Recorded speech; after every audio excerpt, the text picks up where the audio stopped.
I want you to picture this. You're out running a few normal errands on a weekday afternoon, not thinking about politics or protests or anything beyond what's for dinner. And then you get stuck in a traffic jam because there's an unannounced demonstration blocking an intersection. And suddenly there's a siren, a crowd that's growing louder, and news choppers overhead. It feels like the world turned upside down in a matter of minutes and you had zero clue it was coming.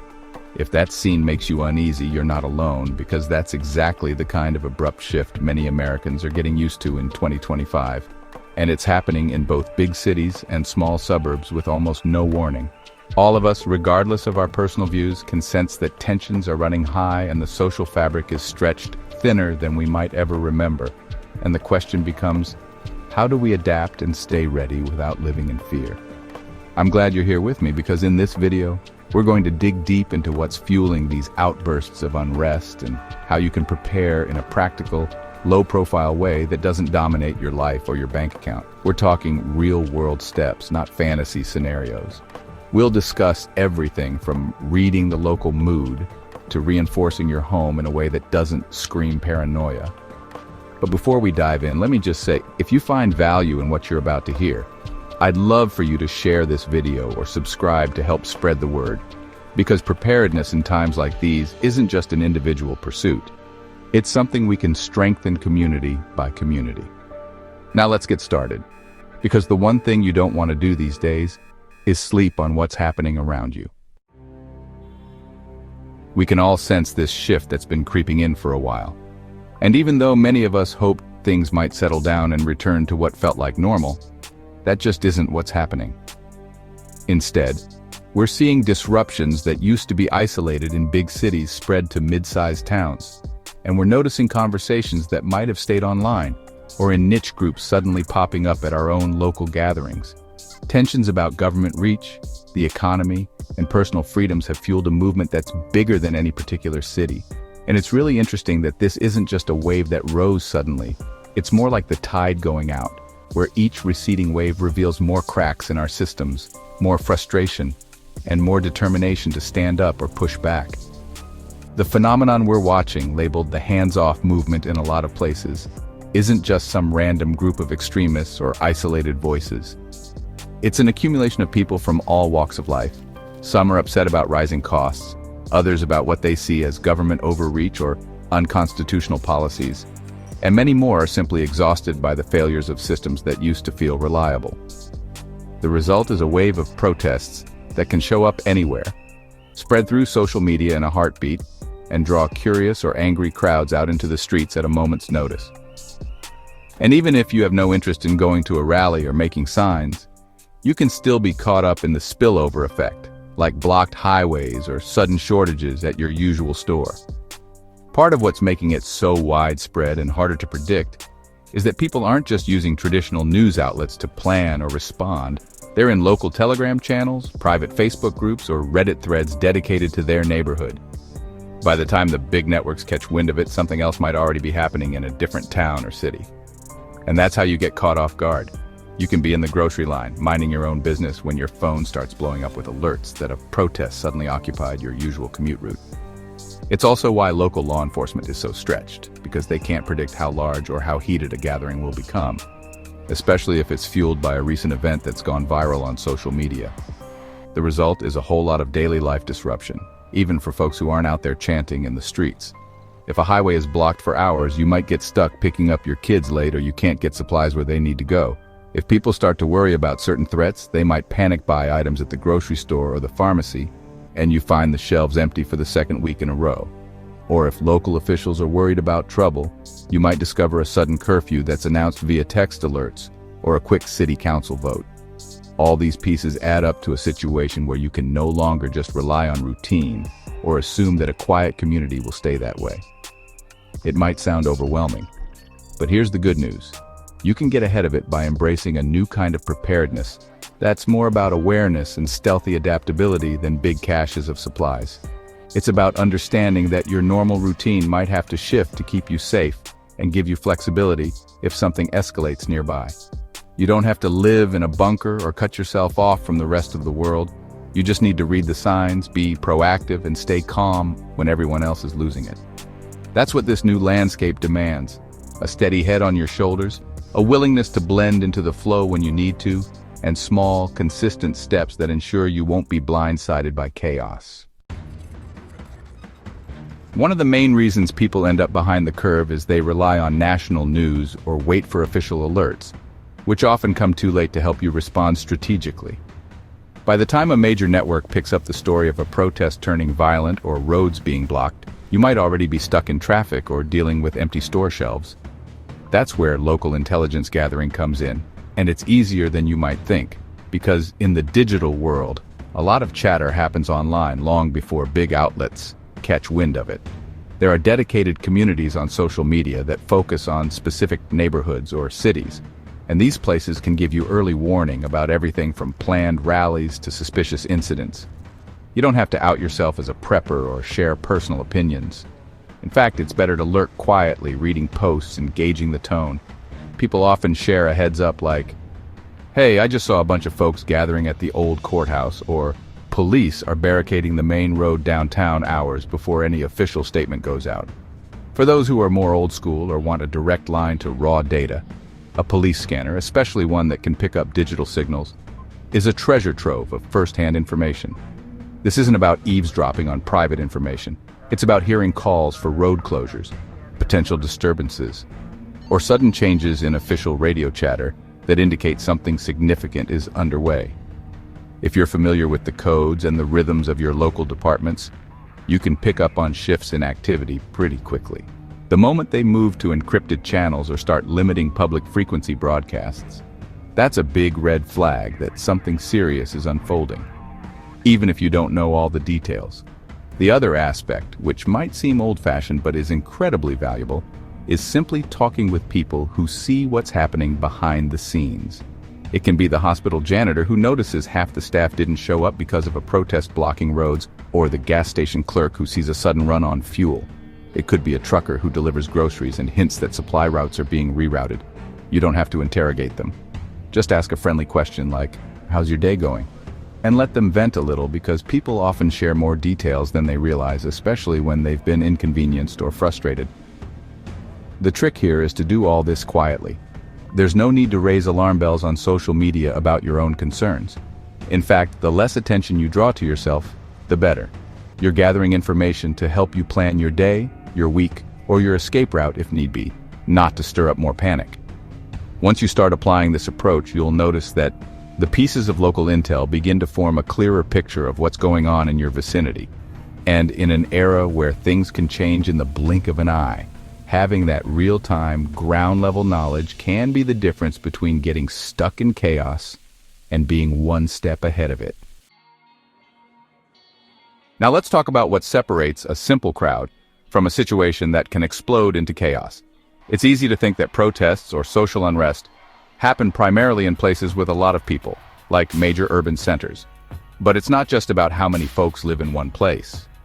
The real factor is how many of them are frustrated, angry, or feeling backed into a corner at the same time that law enforcement is understaffed or overly stressed. A city can be huge but still relatively calm if people aren't feeling particularly desperate or outraged. But when you've got a dense population of people who are at their wits' end, maybe half of them are out of work, short on resources, or convinced they aren't being heard, and then you have a police force that's stretched thin across multiple hotspots, you get a recipe for things to ignite fast. And sometimes, ironically, the match that lights the fuse isn't a violent event. It's just the straw that breaks the camel's back, like a sudden announcement of new restrictions or a rumored shortage that sets people off in a panic. Another layer to watch is when you start seeing emergency services fail. If you're hearing about ambulance delays that keep climbing in time, or if local fire departments can't get to calls under 5 minutes, that's a clue.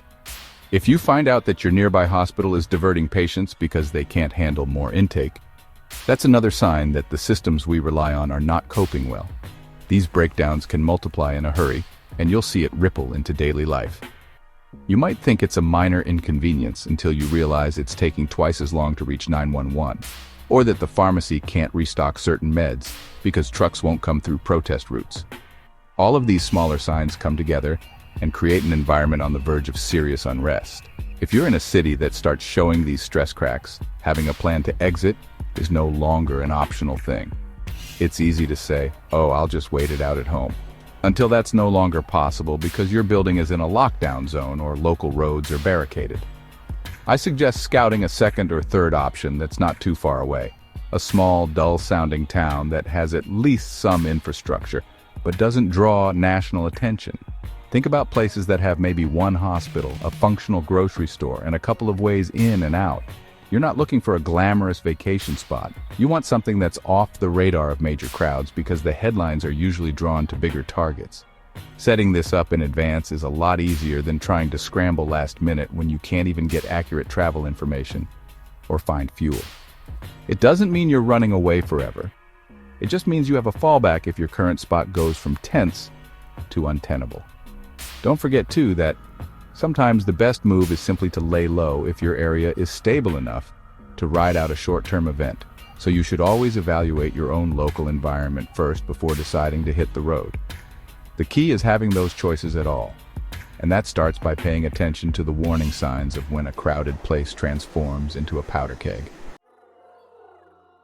One of the biggest misconceptions is that these protests and upheavals only matter to the people who are actively attending them or living near them. That might have been somewhat true in the past, when demonstrations were more localized or when supply chains were more robust, but the environment has changed dramatically.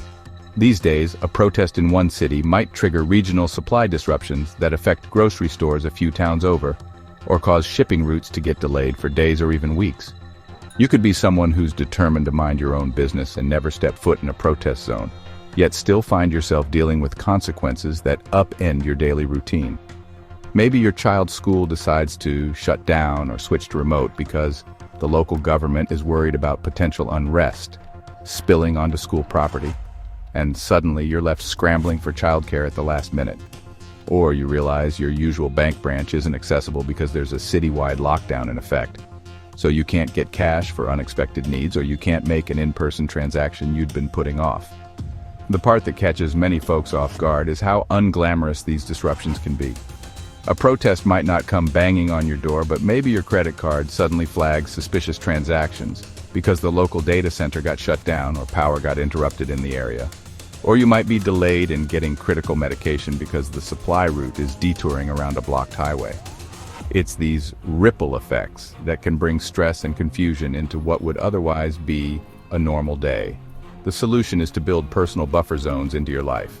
That might sound complicated, but it can be as simple as making sure you keep enough fuel in your car so you're not running on fumes when a sudden road closure forces you to drive an extra 20 miles.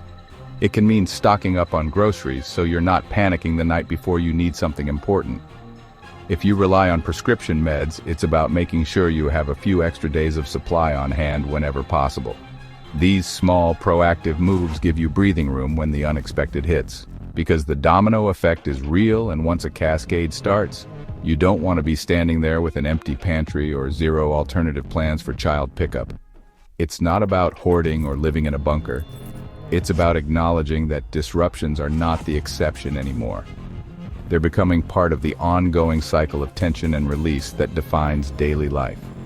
Having that mental shift, from thinking of these events as rare anomalies to expecting them as part of the new normal, goes a long way toward keeping you calm under pressure, because you'll have structured your routine to handle a few curveballs without losing your footing.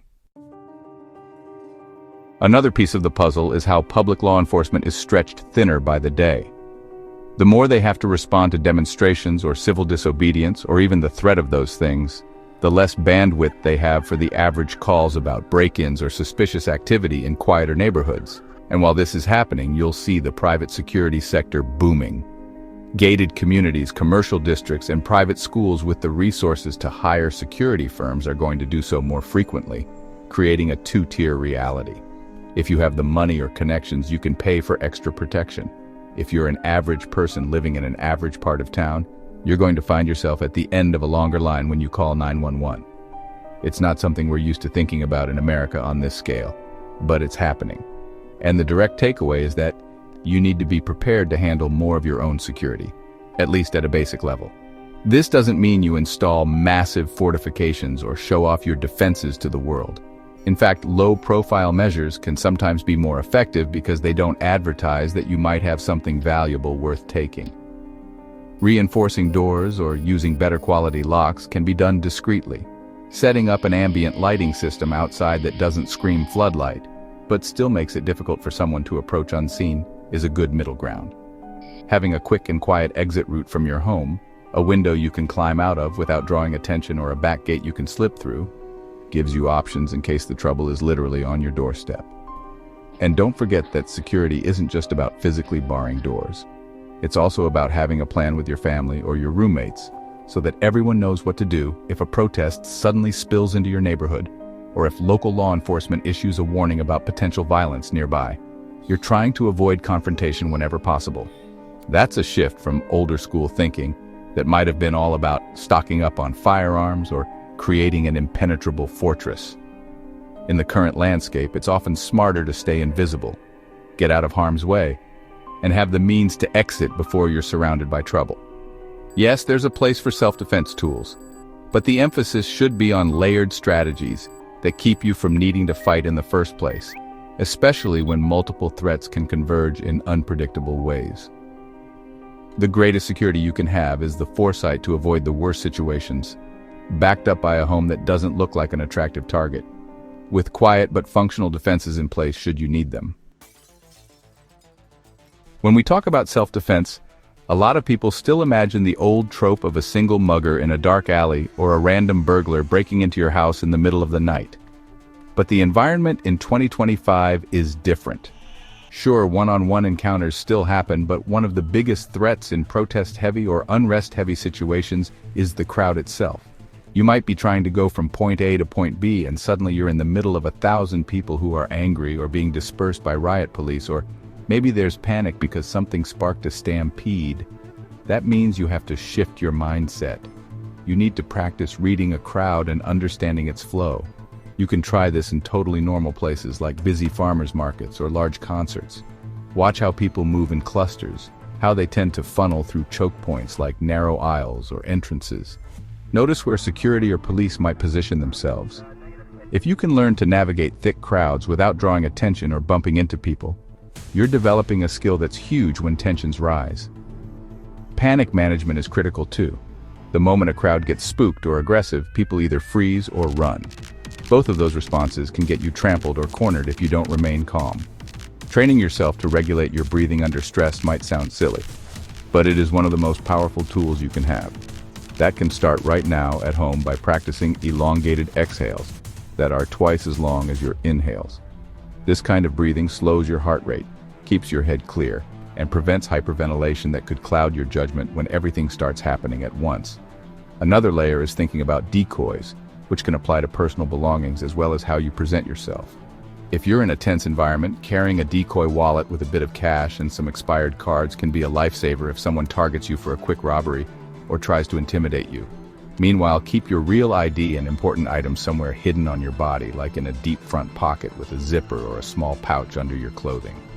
If you do get stopped or singled out, handing over that decoy without a fuss might end the encounter right there, letting you slip back into the crowd and move on without further incident. It's a delicate dance, staying aware of your surroundings while not broadcasting paranoia. But in a crowd-based threat scenario, blending in and moving effectively is often your best form of self-defense. If it comes down to an actual physical confrontation, you're usually dealing with multiple angles of attack, which is a nightmare. Avoiding that scenario in the first place by using crowd dynamics to your advantage can spare you a lot of grief, whether you're caught in a protest that shifts into a stampede or any situation where mass panic or aggression takes over. Another big curveball you need to factor in is how government responses can swing from sluggish and bureaucratic to lightning fast once the pressure hits a certain level. One day you might have local officials dragging their feet on addressing problems or letting small protests go by without much intervention. And then the next day there's an overnight curfew or a citywide clampdown because they decided the unrest is too big of a threat to public safety. The shift can be so abrupt that people don't have time to adapt. This is where the concept of diversifying your resources and not relying solely on digital systems becomes crucial. For example, if authorities freeze certain financial transactions or intensify surveillance in a specific region, You don't want all your assets locked up in a single bank or your phone to be the only place you keep important records. Taking out a portion of your funds in cash each week might feel old-fashioned, but it gives you a cushion if there's a sudden crackdown or if the local infrastructure for online transactions fails. You can also convert some of that money into basics like gas cards, prepaid phones, or even physical supplies that hold value regardless of a digital freeze. It's also why having paper copies of key documents can save you serious headaches. You might never think you need a physical copy of something like your property deed or your insurance policy until you can't access it electronically. If the grid goes down temporarily or government websites lock you out, a laminated piece of paper becomes gold because you can prove your identity or ownership without depending on a glitchy system. Store these documents in a secure spot at home, and maybe give a duplicate to someone you trust in a different area so that if your region is locked down or your home is compromised, you've still got access to proof of who you are and what you own. When new emergency powers are declared, they can include everything from strict travel restrictions to asset freezes. And while that may or may not happen in your particular locale, the fact that it's on the table should inform how you prepare. We've all seen how quickly public sentiment can flip, and how a few sensational headlines can spur elected officials to implement drastic measures. If you've quietly set up alternatives, and you've been withdrawing small amounts of cash over time, you're less likely to be caught flat-footed. The old saying that it's better to have it and not need it than to need it and not have it rings true here, especially in an era where each day's events can swing from calm to chaotic, faster than you'd think possible. When you hear the word prepper, you might still think of someone with a hidden bunker in the woods and 2 years' worth of dehydrated food stacked to the rafters. That's not the reality for most of us, especially today. A huge aspect of modern preparedness is about merging into the environment so you don't become a target. It doesn't help you if your neighbors suspect you've got a ton of supplies, because in a prolonged disruption, that essentially puts a mark on your property. Discretion is the name of the game. You can start by making your daily supply chain look unremarkable. Instead of driving home with giant pallets of food from a warehouse store, try to spread out your purchases so they just look like normal weekly shopping. Keep your bigger stockpiles in locations that aren't easily visible from your windows or garage. If you store water and food behind furniture or in a corner of your basement that's blocked by old boxes, that's a lot less obvious to any casual visitor. And if you need to fortify your property, say by putting in sturdier fencing or reinforcing your doors, do it in a way that doesn't draw attention. Keep your yard looking average. Don't install huge steel shutters that stand out. Subtlety is your friend. It's also wise to create secondary caches outside of your home. That could be in a small storage locker you rent under a secondary account, or a waterproof container buried in a location you can reach if you need to leave in a hurry. Pack them with essentials like a water filter, some basic meds, a bit of cash, and maybe a change of clothes. If something forces you to evacuate unexpectedly, or your main home supply is compromised, you'll have a fallback that can sustain you for a few days at least. Plus, if you keep it to just the bare necessities, you won't lose too much money or gear if, by some chance, someone stumbles onto your hidden cache. The idea is to make your everyday life look as mundane as possible while quietly covering your bases for a crisis. That mindset extends to your interactions with neighbors and co-workers. You don't need to lie, just keep it casual. If someone asks, "How come you always have extra groceries?" you can say something like, "Oh, I just hate last-minute shopping, so I stock up a little ahead of time." That's usually enough to deflect curiosity. Merging into your environment also means paying attention to the general vibe around your neighborhood, noting if people suddenly seem more tense or if unusual vehicles keep cruising the streets. This heightened awareness might be the difference between being blindsided and having enough heads up to lock up and stay inside or leave town for a day or two until things settle. We can't control the fact that tensions flare up unexpectedly, but we can control our routines in a way that makes us less vulnerable. A major hazard in times of unrest is predictability. If you always get gas at the same time, drive the same route, or buy groceries on the same day, it becomes easier for anyone who's watching to know your patterns. Shifting up your schedule even slightly can throw off people with malicious intent. That might sound paranoid, But in high-tension environments, criminals or opportunists often target the most predictable routines. It's not just about criminals either. Knowing alternative routes and switching them out can help you avoid large gatherings or random roadblocks if a protest pops up suddenly. If you usually take Main Street, be comfortable taking Maple Street or an entirely different bypass. And if you see on social media that something is going down near your usual path, you can pivot without scrambling to figure out where you're going. Another way to protect yourself is by keeping your everyday conversations just a little bit vague. When co-workers or neighbors fish for details about how you're handling the rising costs or what you're doing about potential shutdowns, you can nod and say something like, "Yeah, I've been trying to cut back on extra expenses just like everybody else." That's usually enough to move the conversation along without revealing that you might have a more detailed plan or extra supplies. The less people know, the less they can spread around, even innocently, about your preparedness habits. And while it might sound small, trying to practice a new self-reliance skill every week or month is huge. Maybe one week you learn how to patch a tire or fix a leaky faucet. Another week you figure out how to make a basic herbal tincture for colds, or how to preserve fruit a little longer. When services get disrupted or you can't rely on a store or professional help, these skills keep your household functional without needing to panic. Over time, you develop a quiet confidence that you're not completely dependent on everything going right in the world, which can be especially comforting when things start to look shaky in your city or beyond. Look, life in 2025 isn't about barricading yourself away and waiting for everything to collapse. And it's not about turning every trip to the store into a covert operation. It's about recognizing that the old normal we used to rely on, a life where basic services always function, shelves are always stocked, and protests are these isolated events you see on TV, has changed. Now, we're facing a dynamic landscape where disruptions can spring up in our own backyard. And the more you accept that and prepare accordingly, the better off you'll be. What does that look like in practice? It means paying attention to local intel, whether that's online chatter, a police scanner, or just talking to your neighbors and everyday folks who notice things that aren't in the headlines. It means keeping a cushion of supplies and funds, so you're never in a panic when others are scrambling. It's about reinforcing your home just enough to keep trouble out, but doing so in a way that doesn't turn your house into a neon sign that screams, "I have something worth taking." It's about rethinking self-defense as not just a reaction to a single attacker, but as a strategy for handling crowds, panic, or abrupt shifts in policy that make your usual routines impossible. Most of all, it's about understanding that what's happening around us isn't just a phase.